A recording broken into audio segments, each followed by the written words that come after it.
Well, hi.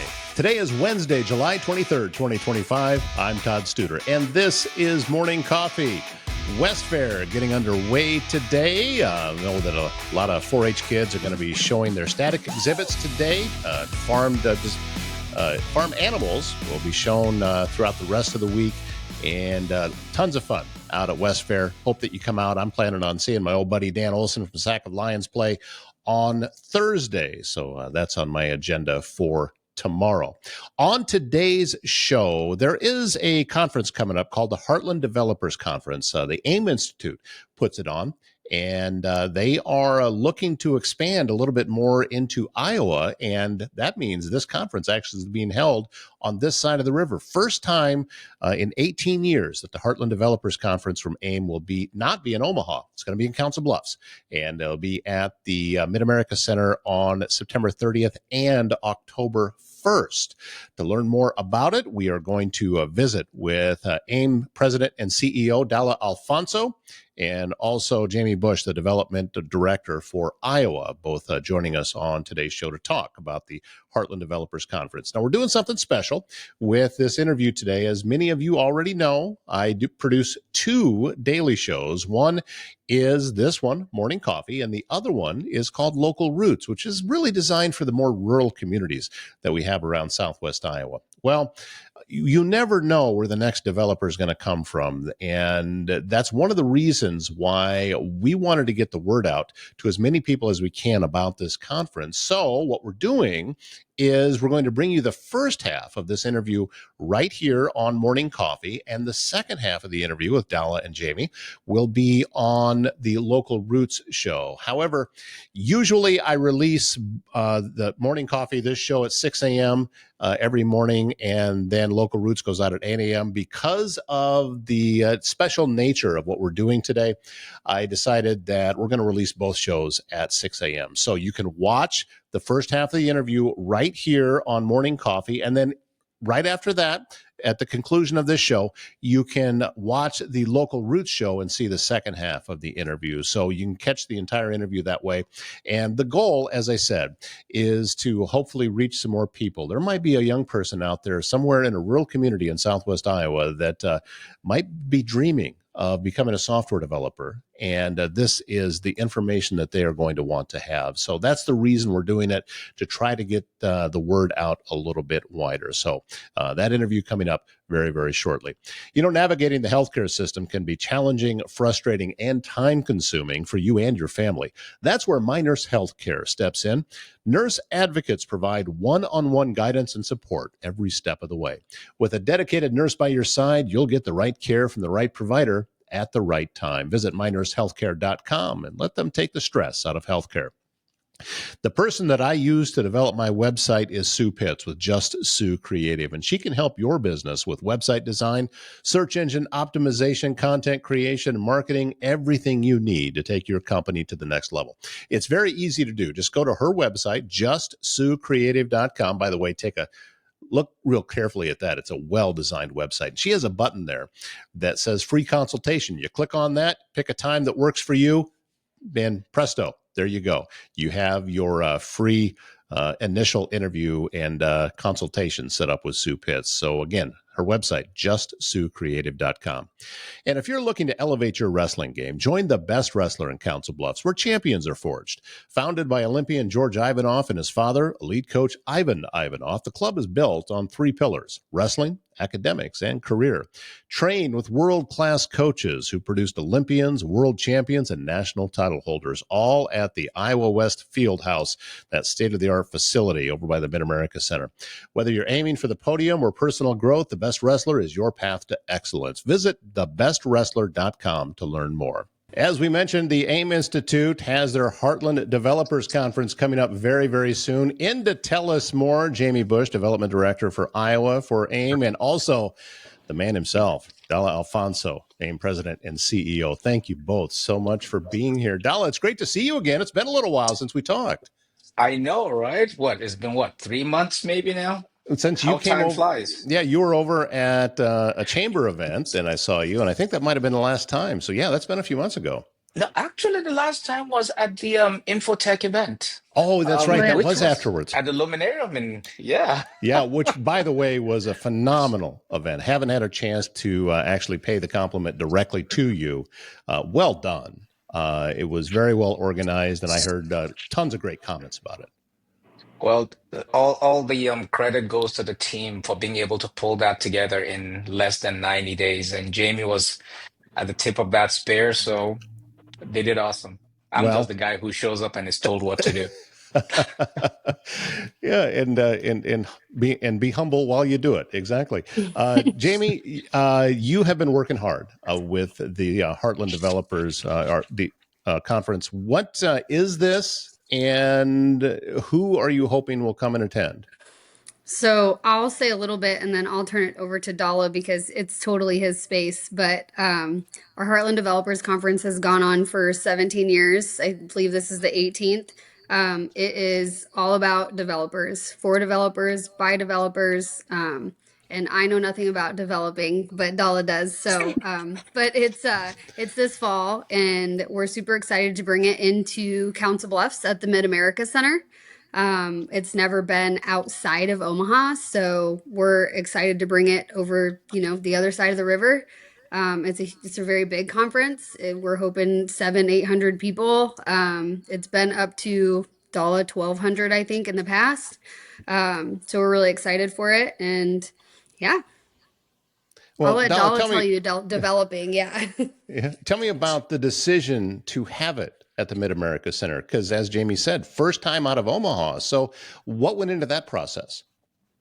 Well, there are a lot of things that we're looking at, not just being able to expand our footprint, not being able to, not just that, but I think a lot of factors went in from the economics of it, making sure that we're able to operate within a specific budget. Number two, we have a vision this year to double our, I mean, the next 5 years to double our footprint, impact, and all of that, which also means that we are open to possibilities within our service territory, which Iowa is a big component of that.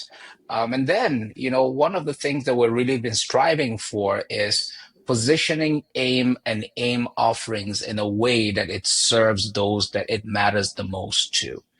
So in our mind, in our approach, all that separates us is a piece of infrastructure, that bridge, that river. But I think that we're all striving towards the same economic prosperity. And if we can do this in a way that is holistic, it serves everyone. At the end of the day, it's a net win for everyone involved. And you never know where that next rock star in the development world is going to come from. I mean, yeah, Absolutely. could come from Omaha, could come from Council Bluffs, could come from one of the smaller communities. We don't know. Yep.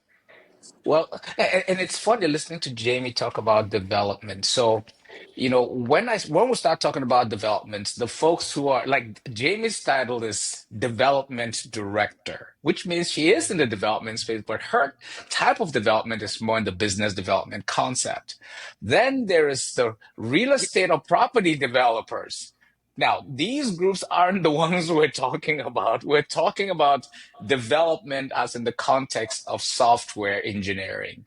Now, AIM Institute is what we do at AIM Institute is to elevate, is to equip, it's to train, educate the technology workforce. That's what we do. So when we're talking development in this concept, it is really more around technology and software engineering. So just for clarity, I just wanted to call that up because as I was listening to her talk about it, my head was just all over the place as to what technology, the way it works. And to your point, Todd, yes, the next rock star could come out from anywhere.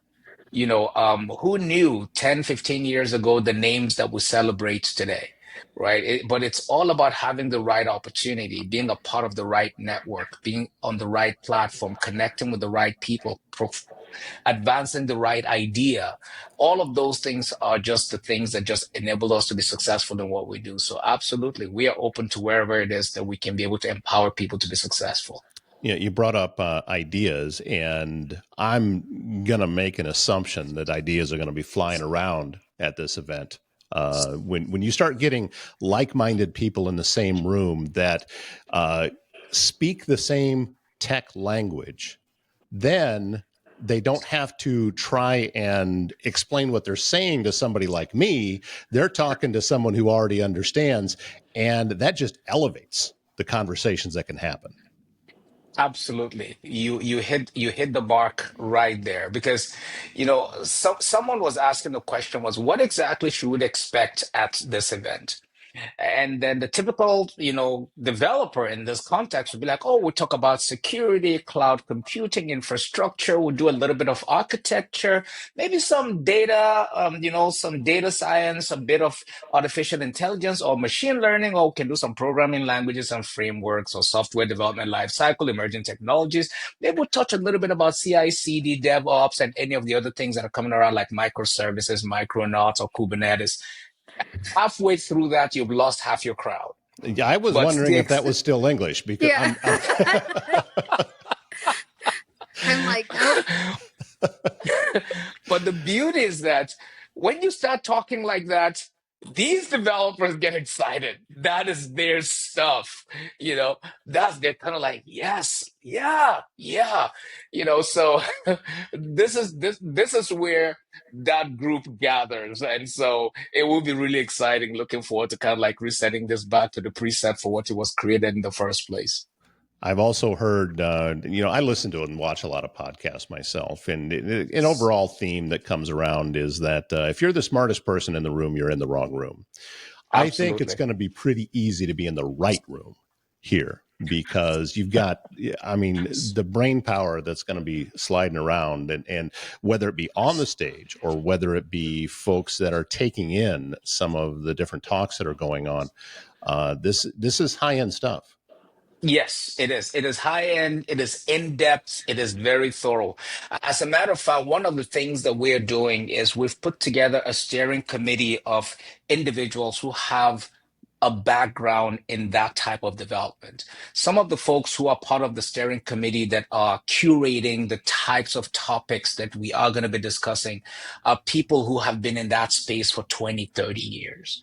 So they know their stuff. They've grown through their career journey to a point where today they're leading global teams, around work that transcends just development. So it is exciting to actually see them talking about this, going through the process of determining who the keynote speakers should be, who the breakout sessions speakers should be, what that entire ecosystem needs to look at. I mean, we are looking this to the degree that even our panelists, the people who we want to put to come forth, the executives that will come sit and answer questions, we want to make sure they have a true development background because this is not just technology. This is a very specialized, specific type technology. Now, it doesn't matter what you do. Right now, we are on this platform having a call. A developer puts this platform together in conjunction with the architectural team, with the infrastructure team, with the UI UX team. All of these different components work together to make it work. But maybe perhaps I'm a little bit partial towards this, but developers in the technology sense are the heart of technology because they create the entire ecosystem and pull in all the pieces together. They write the zeros and the ones. Think about it that way to make all of this come together. So, you know, I don't know what the other folks will say, but I think developers rock. That's my thought. Also, it's not just about inventing some type of brand new product that's never been seen before. There's developers working on this exact platform that we're talking to each other on now Mm-hmm. and improving it. Yep. And sometimes vast improvement. It wasn't that long ago that this platform updated and suddenly AI was involved and it was creating much higher studio quality audio. It was creating a transcript that is scary accurate. Mm-hmm. The only time that I ever see it misspell anything is when it's someone's name. Other than that, it's spot on. And these are Yep. the types of things that we need developers for, not just for the next great thing, but also to make the current great things even better. Absolutely, absolutely. You see, the development world never goes to sleep, Todd. It's always thinking about what's next. So typically when you let's take this platform for example. Let's talk about the role of the developers. There's something in the development space called the software development lifecycle. Typically what that means is that you can take any product from its ideation, talking about the ideas, from the idea piece of it all the way through that journey to execution. But it doesn't end at execution, to your point. So there's the planning phase, there's the requirement and analysis gathering phase, there's the design phase, there's the coding phase, there's the testing and deployment phases, then there's the maintenance phase, and then there's the going back to plan again phase. So it's a vicious cycle that just keeps going and going. So the thing about the development space is that they have to keep current about the new technologies, the new capabilities, the new tricks of the trade. All of this stuff is really cool. How, when I started out as a developer 30 years ago, we thought we had the coolest ways of doing things. I was in a meeting yesterday with a chief information officer right here in Omaha talking about this. And I made mention I said, oh, I remember back when we were just writing code using PLL, SQL, when I had to create functions and procedures. And he was just like, he just had a nostalgic moment. He was just like, man, those were the days, right? But nobody does that anymore because so much has changed. Today, you have functions that you can call. There are tools that can do a lot of those things for you. So times have changed, but the concept of development is still the heart of engineering when it comes to software, and that is never, ever going to go away. Yeah, and if you want to talk about the really old stuff, that I can have the conversation about and keep up. Right. I remember 1984, my science teacher putting together a computer lab where he linked 5 Commodore 64s together. And I think Dala, you and I come from the same generation, so you know what that is. Yep. I see Jamie's face. I'm not even going to say anything right now. But this is why I said Dala can talk all about the developers conference, because it is Dala's, it's his circle of all the things. So at the conclusion of this show, you can jump over to the Local Roots show. You can see it on the same platform where you're watching this one, and you'll catch the second half of the interview with Dala and Jayme, learning more about what's going on at AIM and also more about that Heartland Developers Conference. So that is on the Local Roots show. You want to go there for the second half of the interview. In the meantime, if you're looking for a laid-back spot with great food and even better company, the Mile Away in Council Bluffs is the place to go. It's a family-run bar and grill and your go-to for mouth-watering wings, unbeatable weekly specials, and a welcoming atmosphere that feels like home. I can testify to that. It's one of my favorite places to go to because when I do, I just feel good. They're located on Old Lincoln Highway, north of Council Bluffs. It's the perfect place to relax and enjoy good times. Follow them on Facebook for all the latest events and specials. The Mile Away, where great food and great people come together. Since 1870, Avela Bank has been providing Iowans with high-quality financial products and services to fit their needs. Whether you need a loan, would like to start a new business account, need to save money for a trip, or are looking to open a personal checking account, Avela's qualified bankers can help you with all of that and more. Visit avela.bank to learn more. And if you're feeling stuck in uncertainty, conflict, or miscommunication, The Spiral of Accountability by Carol Horner, she's a local author right here in Council Bluffs. That is your guide to breaking free from the fog that clouds decision-making and relationships. Learn how to recognize negative cycles, shift your mindset, and build a culture of clarity and collaboration at work, at home, and in life. So if you're ready to spiral up, get your copy on Amazon or go directly to her website, spiralofaccountability.com. Start your journey to a healthier, more productive team. Second half of the interview is on Local Roots, so now is the time. Click over there and watch the second half with Dala and Jayme of the AIM Institute talking about the Heartland Developers Conference. My name's Todd Studer. Have a great Wednesday.